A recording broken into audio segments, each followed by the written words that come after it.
All right, so I am going to be talking today about the direct simulation Monte Carlo method, or DSMC, and its application to modeling plume surface interactions. I have a distinguished cast of co-authors.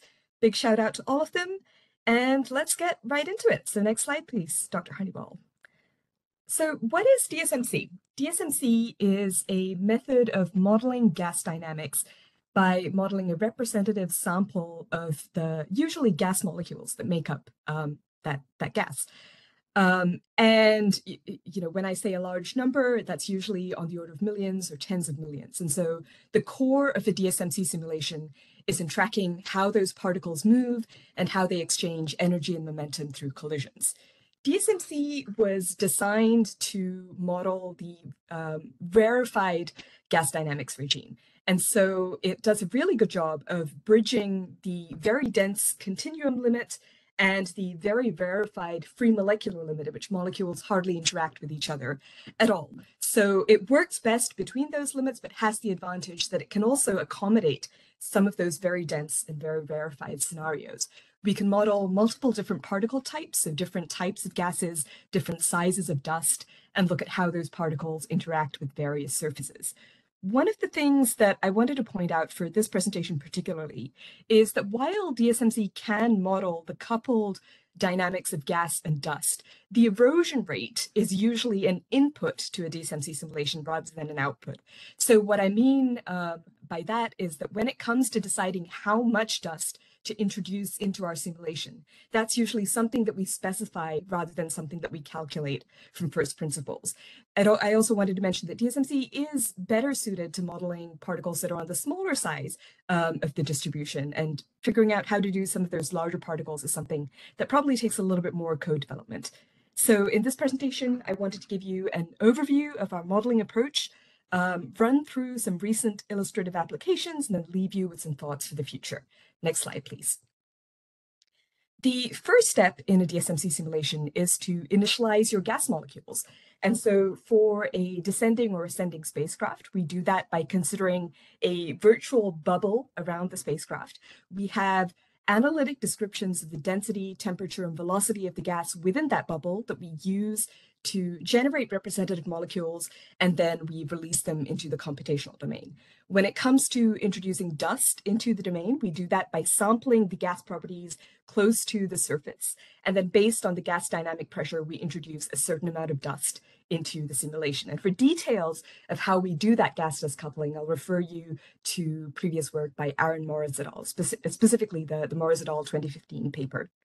All of this takes place in a simulated lunar environment. And so specifically for the exhaust gas molecules, in between collisions, they travel along ballistic trajectories, they interact with the lunar surface, some of them escape lunar gravity, and they can also be, over longer periods of time, destroyed by photolysis upon exposure to ultraviolet sunlight. Next slide, please. So the next few slides are just a run through of some recent case studies. There are references to papers that discuss these in more detail.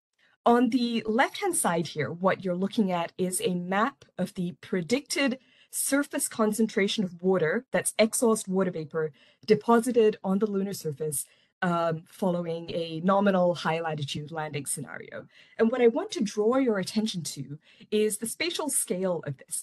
So the visible blast zone, the region where the reflectance of the lunar surface is visibly altered, is usually on the order of 10 or 100 meters or so.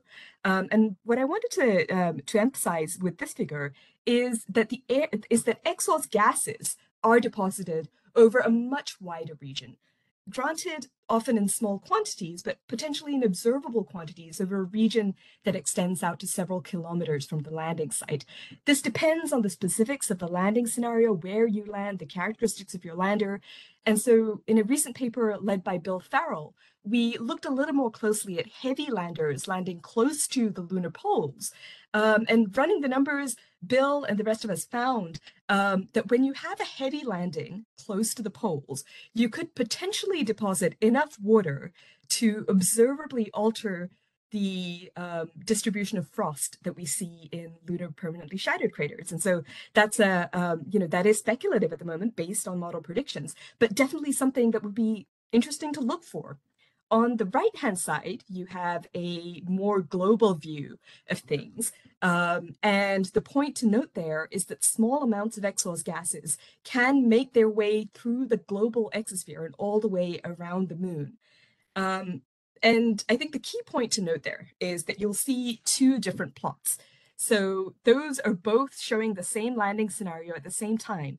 But the reason that those plots of surface and exospheric density look so different is because we made different assumptions for how water molecules interact with the lunar regolith. And so the takeaway message there is that if we can take observations and if we find that reality resembles one of those scenarios more closely than the other, then we can combine that with our models to better understand those fundamental gas surface interactions. Next slide, please.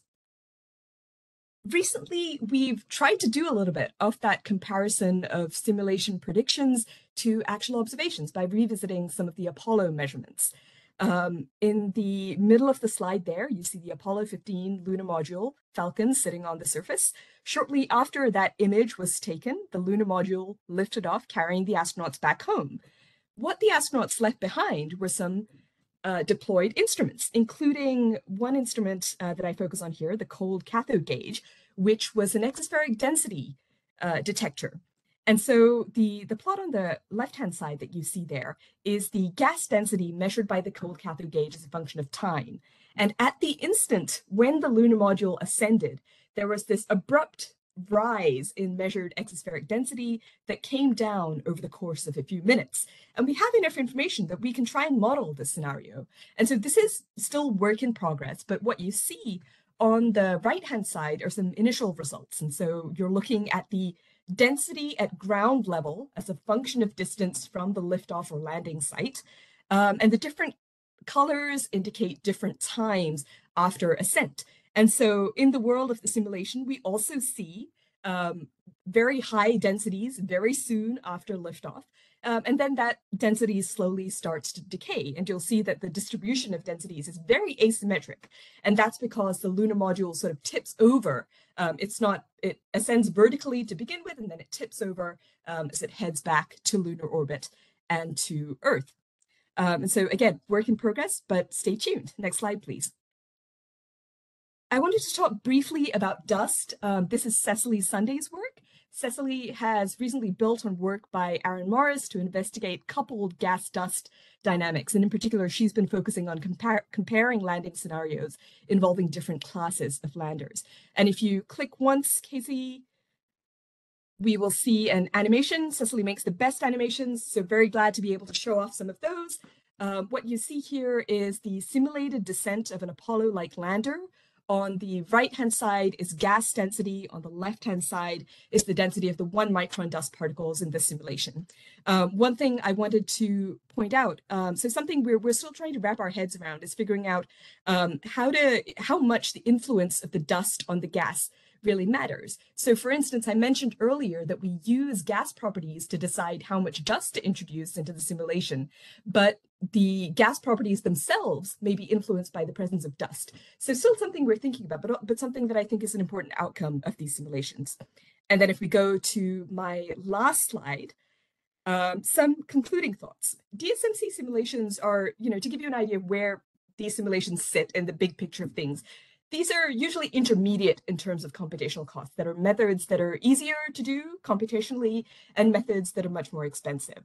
How do we make better models? So in addition to a lot of the excellent experimental work we've heard about yesterday and today, there are also other kinds of lab experiments that can be done. It's always vital to test model predictions.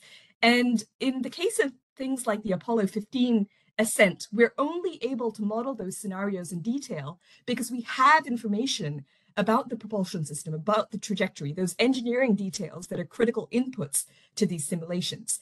Final thoughts.